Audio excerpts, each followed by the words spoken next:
ہمارے چینل پر دوبارہ خوش آمدید، جہاں ہم آپ کے لیے پاکستان کی معیشت پر تازہ ترین خبریں اور تجزیے لاتے ہیں۔ آج کی ویڈیو میں ہم شہباز شریف کی زیر قیادت مخلوط حکومت کی معاشی کارکردگی کا گہرائی سے جائزہ لیں گے، جو اپریل 2022 میں تحریک انصاف کی حکومت کے خاتمے کے بعد اقتدار میں آئی تھی۔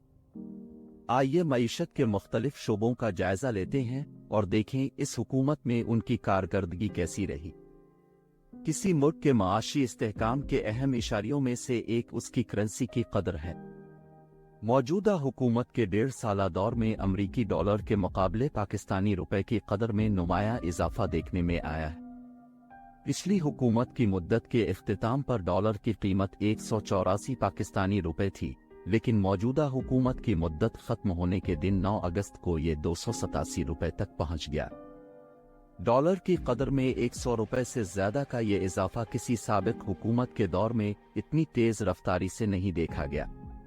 مہنگائی ایک اور اہم عنصر ہے جو عام شہریوں کی زندگیوں کو متاثر کرتی ہے۔ بدقسمتی سے شہباز شریف کی قیادت میں پاکستان میں مہنگائی کی شرح خطرناک حد تک پہنچ گئی۔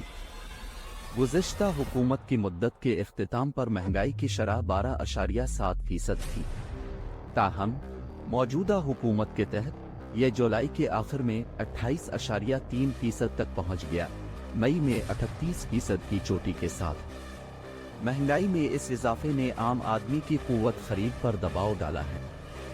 مخلوط حکومت کے 1.5 سالہ دور میں روزمرہ استعمال کی اشیاء کی قیمتوں میں بھی نمایاں اضافہ دیکھنے میں آیا ہے۔ مثال کے طور پر آٹے کی قیمت اپریل 2022 میں 58 روپے فی کلو سے بڑھ کر جولائی 2023 کے آخر میں 141 روپے فی کلو ہو گئی۔ اسی طرح چینی کی قیمت 88 روپے فی کلو سے بڑھ کر 140 روپے فی کلو ہو گئی، اور پیاز کی قیمت 40 روپے فی کلو سے بڑھ کر 59 روپے فی کلو ہو گئی ہے۔ ان قیمتوں میں اضافے نے اوسط صارف پر مزید بوجھ ڈالا ہے۔ موجودہ حکومت میں پٹرول، بجلی اور گیس جیسے ضروری وسائل کی قیمتوں میں بھی اضافہ ہوا ہے۔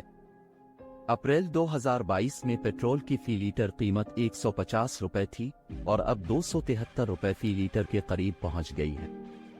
عالمی قیمتوں میں اضافے اور روپے کی قدر میں کمی کے ساتھ ساتھ پٹرول پر سبسڈی ختم کرنے کے حکومتی فیصلے نے اس اہم اضافے میں اہم کردار ادا کیا۔ اسی طرح بجلی اور گیس کی قیمتوں میں بھی خاطر خواہ اضافہ دیکھا گیا ہے، جس سے عوام کو درپیش مالی چیلنجز میں اضافہ ہوا ہے۔ شہباز شریف کی زیر قیادت حکومت کے دوران پاکستان کی معیشت کے متعلقہ پہلوؤں میں سے ایک ملک کے مجموعی قرضوں میں اضافہ ہے۔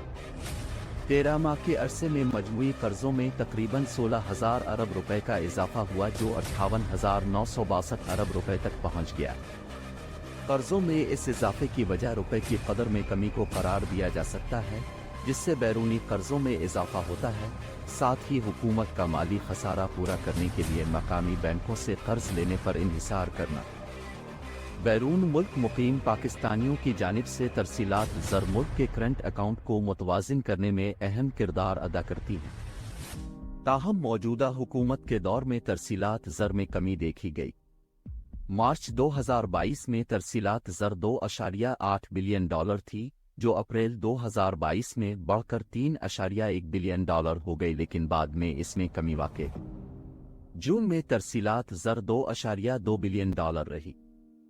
سرکاری اور کھلی منڈی کی شرح مبادلہ کے درمیان فرق اور حکومت پر اعتماد کی کمی جیسے عوامل اس کمی میں معاون ثابت ہو سکتے ہیں۔